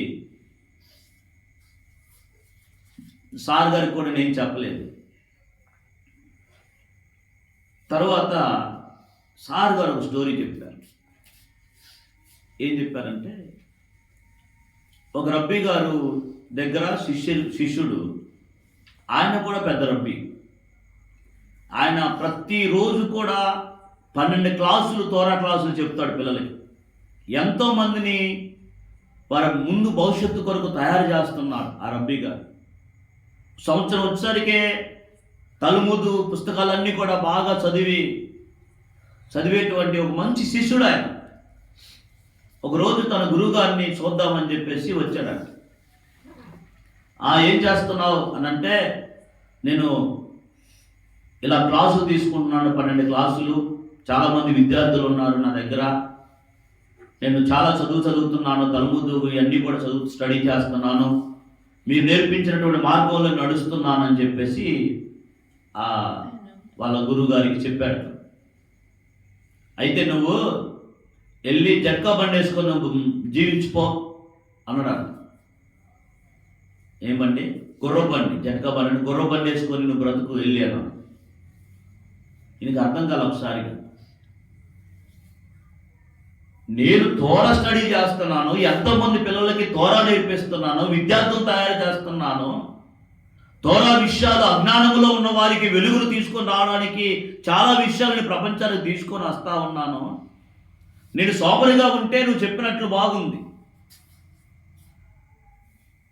ఏటీరా మా గురువుగారు ఇలాగన్నాడు అని చెప్పేసి అని ఆయన ఆశ్చర్యానికి లోనయ్యి బాధతో, ఏం గురువుగారు అని అంటే, ఇప్పుడు నువ్వు కాకపోతే ఇంకో సంఘం అండి, నువ్వేనా దిక్కేంది మాకు అన్నట్టుగా కాదు. అక్కడ ఒక గురువుగారి దగ్గర నువ్వు నేర్చుకున్నావంటే ఆ గురువుగారు ఏం చెబితే అదే ఇది ఆ ప్రపంచం.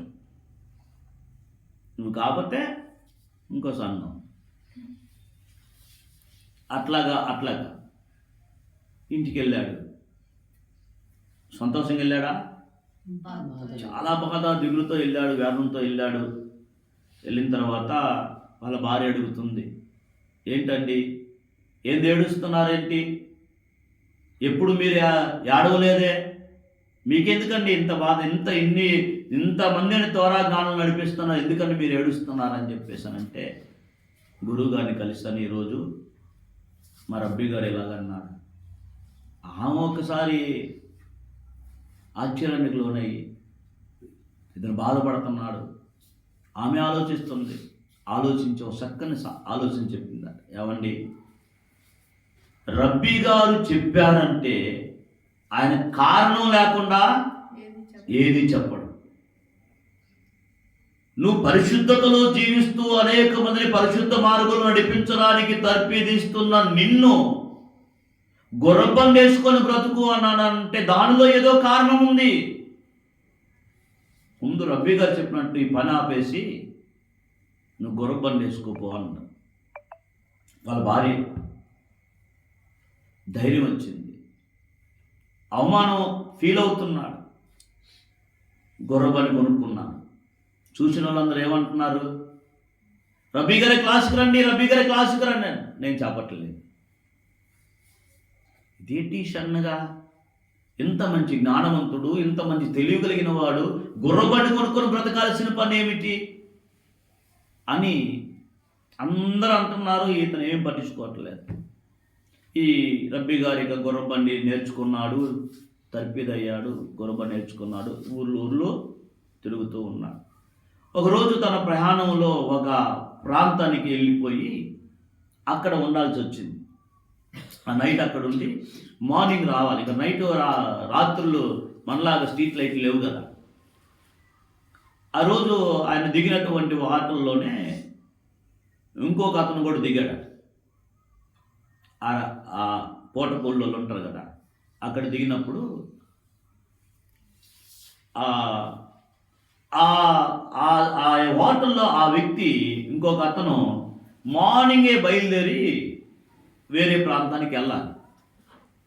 ఈ రోజులో హోటల్ మేనేజర్ని పిలిచి, ఏమండి ఇక్కడ బండి ఏమైనా దొరుకుతుందా, నేను ఉదయాన్నే వెళ్ళాలి, బుక్ చేసుకుంటే బాగుంటుంది అనుకుంటున్నాను మాట్లాడితే అని చెప్పేసి అన్నాడు.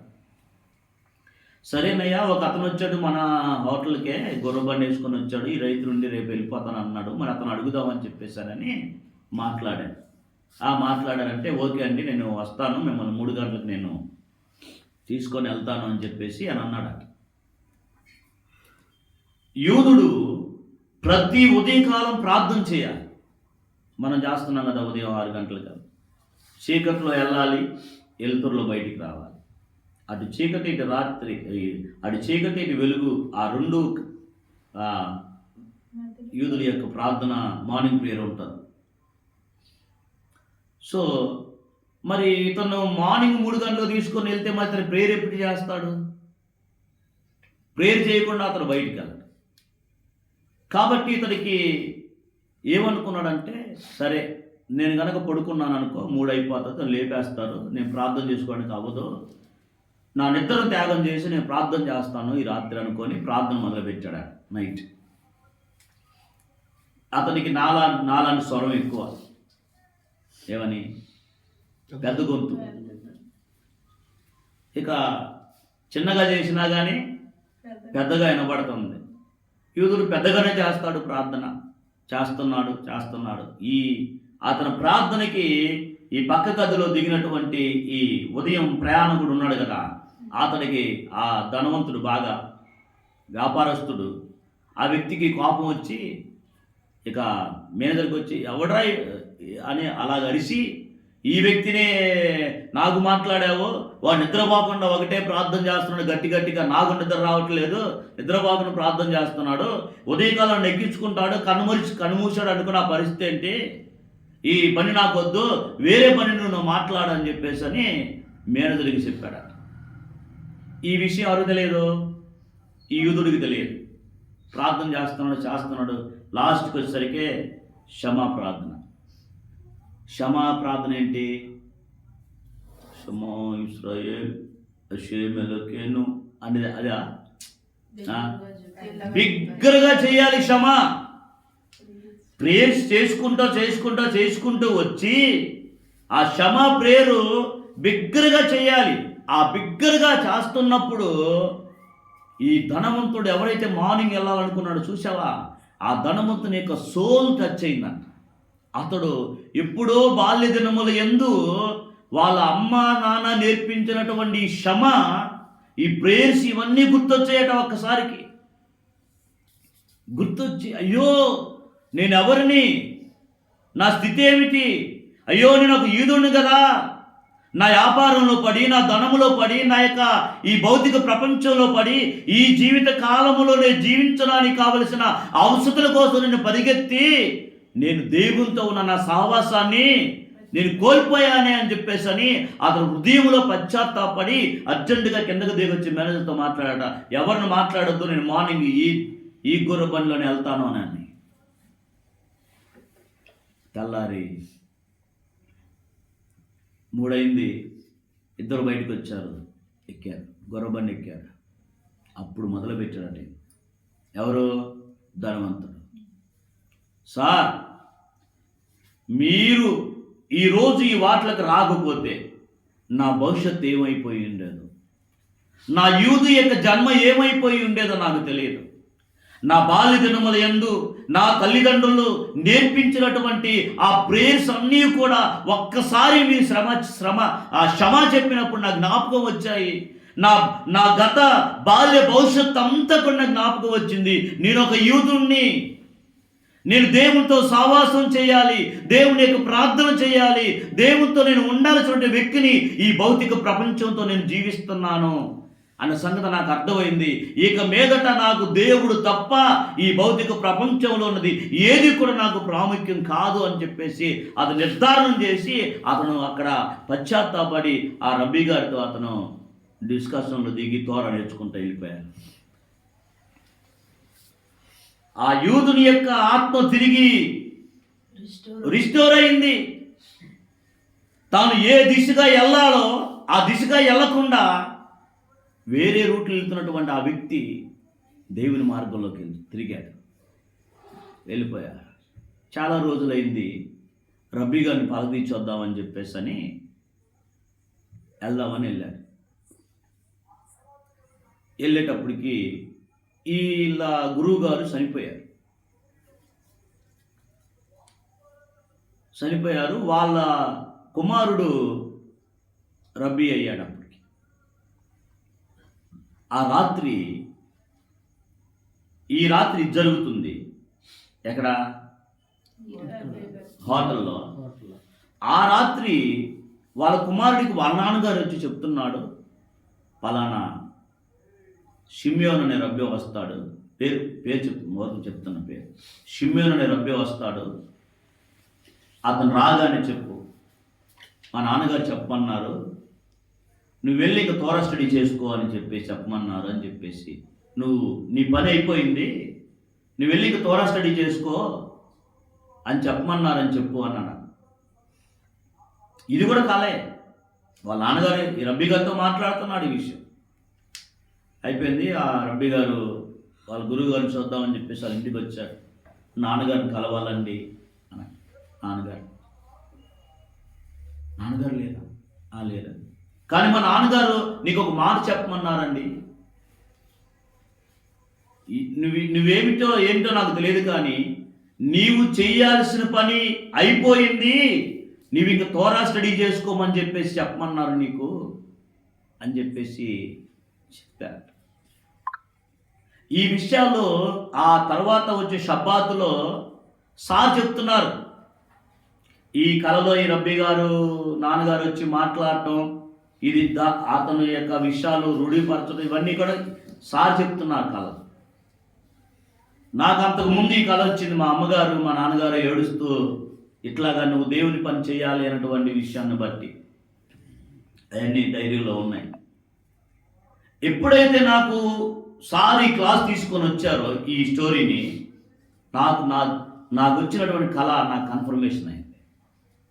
ఎస్, దేవుడి యొక్క చిత్తం ఉంది.